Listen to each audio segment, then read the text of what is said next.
La Guinée-Conakry a mérité son logiciel qui est en ligne et gratuit, conçu avec l'appui de l'intelligence artificielle. En effet, des enseignants m'avaient écrit pour me demander la carte schématique il y a quelque temps déjà. Et depuis les téléchargements ont explosé. Merci à eux et à leurs élèves. Bonjour, voilà, je vais vous présenter ce logiciel qui est entièrement en ligne, le Minicarto SDLV concernant la Guinée-Conakry. Alors, quelle est la particularité de ce logiciel que les autres logiciels n'ont pas? Tout d'abord, il a des fonds de carte intégrés. Vous avez la carte dite vierge, les voisins, l'océan, la carte avec les régions qui se superposent ou pas, peu importe. Vous avez sur la carte vierge, on peut mettre une grille. Cette grille, ce sont des carreaux de cahier dont tout élève, tout enseignement dispose. Pourquoi des grilles? Eh bien, ces grilles ont été spécialement calculées pour vous permettre, à partir de lignes de force, c'est-à-dire lignes qui recoupent les carreaux de cahier, de dessiner la carte schématique. Voilà. Si vous voulez le détail de cette opération pour dessiner la carte schématique, je vous renvoie vers mon site où vous avez un logiciel spécialement dédié qui vous montre pas à pas comment le faire. Mais vous pouvez aussi tout simplement compter les carreaux ici pour savoir comment tracer les lignes de force et relier les différents points pour avoir une carte schématique de la Guinée-Conakry. Voilà, ça c'est déjà une originalité par rapport à tous les logiciels de dessin que vous pouvez rencontrer. Mais ce n'est pas tout, vous allez en voir.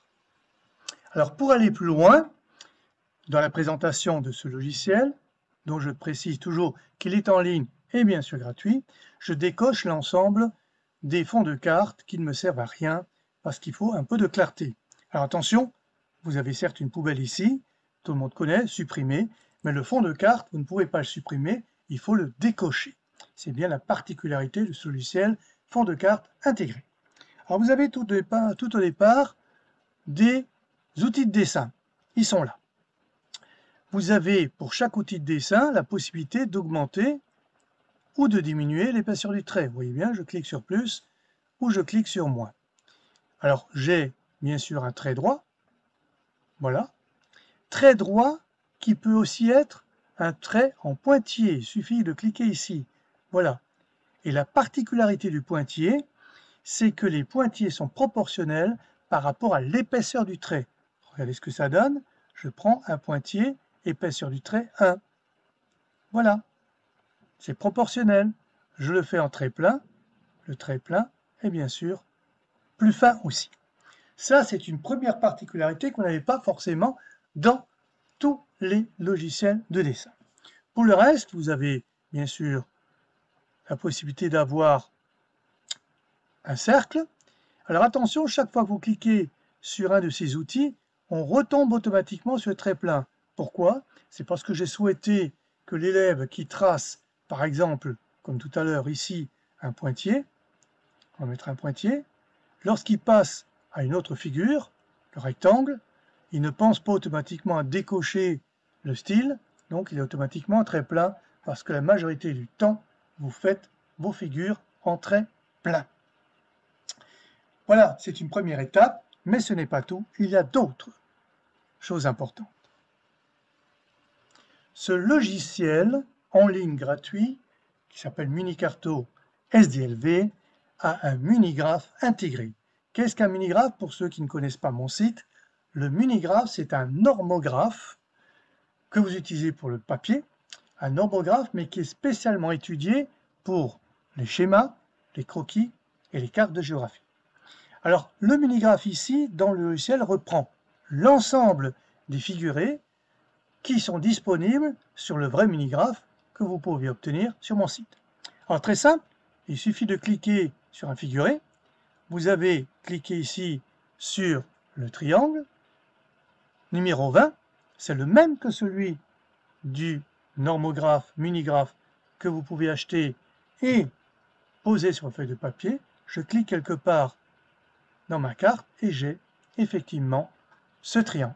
Ce triangle, on peut augmenter le trait. Voilà, j'ai mis sur 5. Un triangle avec un contour 5. L'intérieur est vide, vous l'avez bien, puisque on retrouve l'autre triangle qui a été fait. Alors, on peut le remplir. Pour cela, il suffit ici, remplissage, de cliquer sur On. D'office, j'ai mis la couleur noire, mais on peut choisir d'autres couleurs. On va déjà voir les couleurs avant de faire le remplissage, parce que les couleurs sont très particulières pour ce logiciel. Alors voyons la particularité des couleurs qui accompagnent ce logiciel. Tout d'abord, pour changer de couleur, il suffit de cliquer sur la couleur remplissage ou ici, ligne et contour. On prend remplissage d'abord. Voilà, une boîte de crayons couleur. Non, ce n'est que la première rangée qui correspond à une boîte de crayons couleur. 12 couleurs, pas beaucoup, suffisant. Il ne faut pas tout mélanger. Avec 12 couleurs, on peut faire beaucoup de choses. 12 couleurs, peu importe la marque, pourvu qu'en taillant le crayon, la mine ne casse pas. Donc, j'ai la première rangée, je vais faire ici, par exemple, un triangle que j'ai choisi, contour noir 5, intérieur jaune. J'ai cliqué dessus. Voilà, il est là. Maintenant, je veux une autre couleur et je vais vous montrer la particularité de la deuxième ligne. La deuxième ligne, c'est toujours votre boîte de crayon couleur. Ce sont les mêmes couleurs que sur la première ligne. Par contre, si vous prenez le crayon jaune de la première ligne, celui qui se trouve dans votre boîte, pour la première ligne, vous appuyez, vous avez un jaune bien représenté. Sur la deuxième ligne, vous utilisez en fait le même crayon de couleur jaune, mais vous appuyez modérément. Et regardez, vous avez déjà une différence de jaune. C'est un jaune atténué plus clair. Et si je prends la troisième ligne ici, j'ai un jaune qui est encore plus clair. Je vais positionner ici. Et vous avez bien ici 3 jaunes différents qui représentent un dégradé d'une même couleur. Premier jaune, il est appuyé. Le deuxième, modérément. Et le troisième, je caresse à peine la feuille. Donc avec 12 crayons de couleur dans une boîte de crayons de couleur, je peux avoir 36 couleurs, tout simplement en appuyant modérément ou presque pas sur mon crayon. Ça, c'est quelque chose de très particulier qui concerne ce logiciel que vous ne retrouvez dans aucun autre logiciel.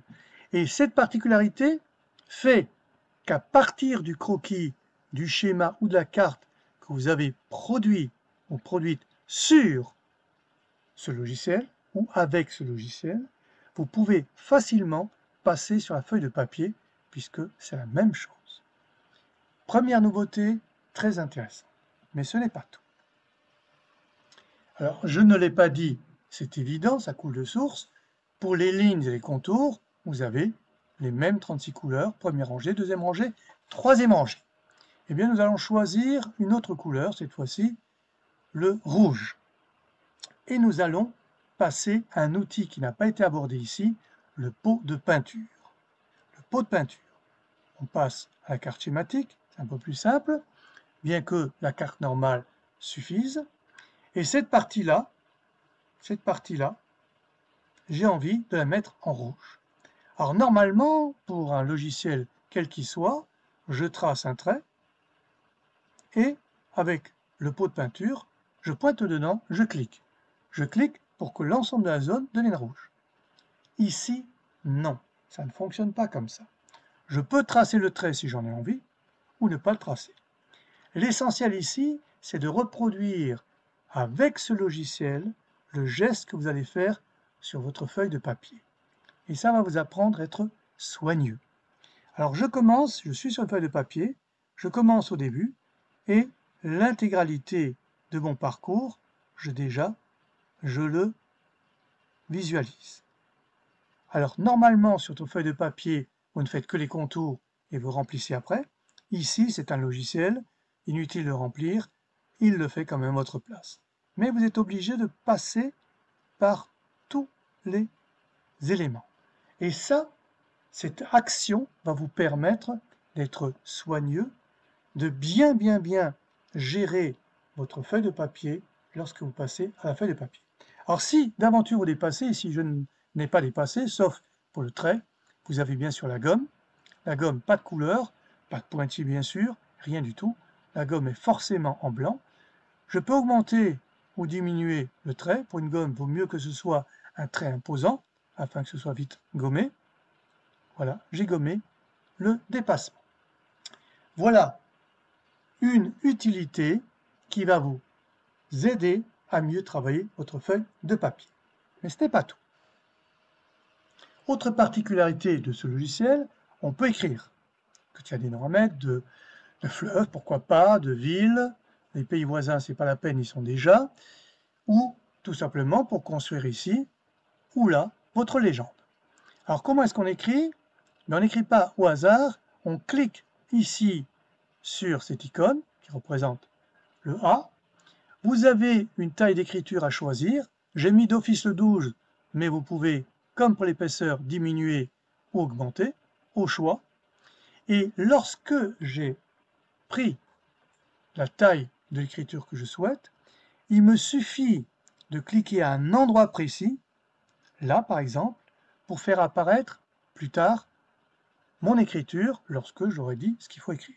Je clique, regardez bien, je clique, s'ouvre une fenêtre, je mets dedans, j'écris dedans ce que je souhaite, je mets mon nom, voilà, et en cliquant sur OK, ça se place exactement à l'endroit où j'avais cliqué. Alors là c'est rouge, pourquoi? Parce que lignes et contours sont en rouge, c'est le choix que j'avais fait avant.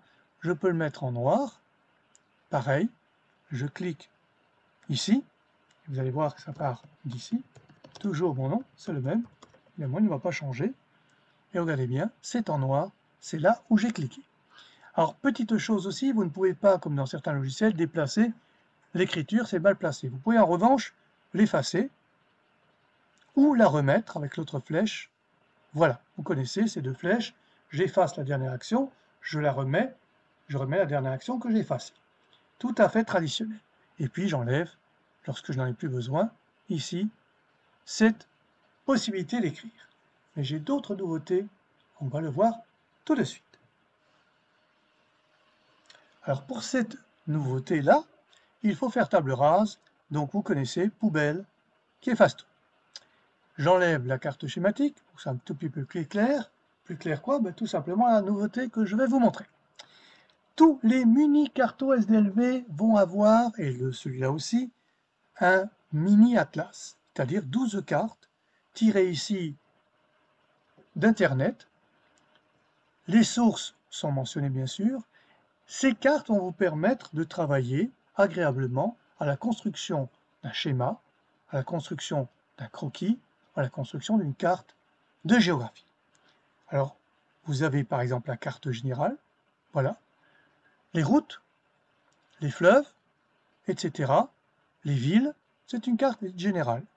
Vous avez une carte plus particulièrement pour les principales routes et les fleuves.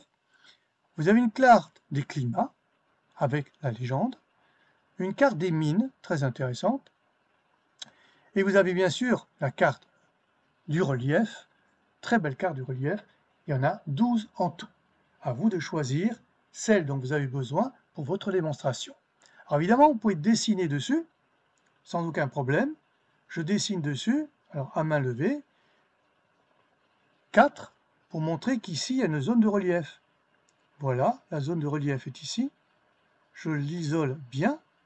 J'enlève ma carte et je maintiens ici, j'ai ma zone de relief. Zone de relief qui, évidemment, je peux mettre en couleur facilement, sans aucun problème. Je prends ici le pot de peinture, relief égale marron, j'y vais, et voilà, ma zone de relief qu'il m'a suffi de reprendre telle qu'elle. Alors j'ai volontairement laissé blanc pour montrer qu'il suffit de repasser dessus pour avoir quelque chose de très correct. Voilà.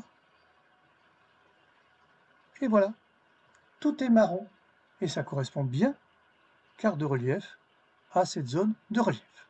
Voilà comment on peut utiliser ce logiciel pour démonstration ou pour construire des schémas, des croquis et des cartes. Mais ce n'est pas tout. On va le voir tout de suite. Alors, autre particularité, je vous ai parlé du munigraphe qui comprend l'ensemble des figurés qui se trouvent sur le vrai normographe.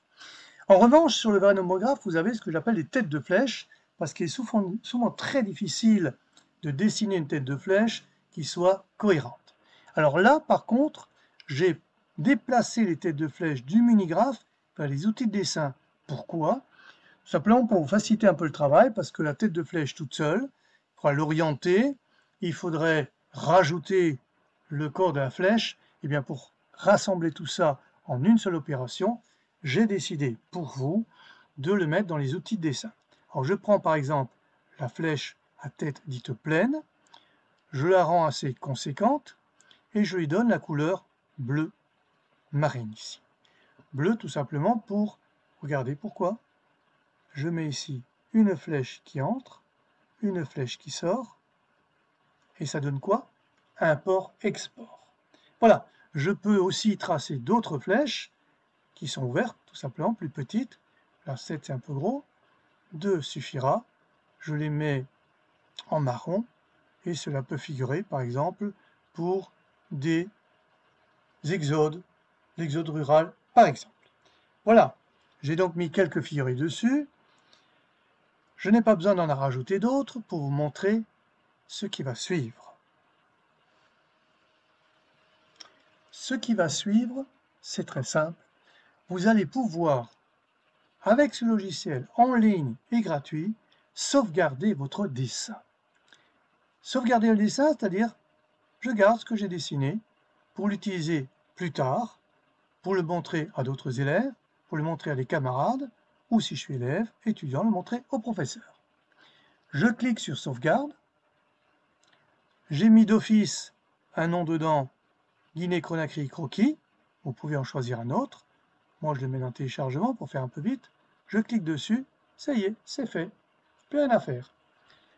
J'enlève tout ce que j'ai dessiné pour montrer que je peux le reprendre. Je clique sur poubelle. Tout est enlevé. Je décoche la carte schématique, la carte dite vierge et la carte des routes pour avoir un écran blanc, pour vous montrer en fait que lors de la reprise, je n'ai que le dessin. Et pour cause, la carte, elle se trouve toujours dans mon logiciel, et les fonds de carte aussi. Je reprends donc ce que j'ai dessiné, reprise, je vais dans téléchargement, je clique sur mon dossier téléchargé, mon fichier plus précisément, dessin chargé, évidemment il faut l'approuver, ok, le voilà mon dessin. Il est là. C'est exactement ce que j'ai dessiné. Vous me direz, oui, mais il manque...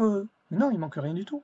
Je peux remettre le fond de carte schématique, la carte dite vierge, et pourquoi pas la vraie carte qui était en dessous. Je peux remettre, ou ne pas remettre. C'est au choix. Voilà, donc je peux sauvegarder et reprendre. C'est une nouveauté qui est forte, utile, pour bien travailler avec. Voilà, je vous ai tout montré, à vous de vous en servir le plus possible pour réussir vos croquis, vos schémas et vos cartes, et surtout pour faire des démonstrations à l'école entre élèves. Merci, au revoir.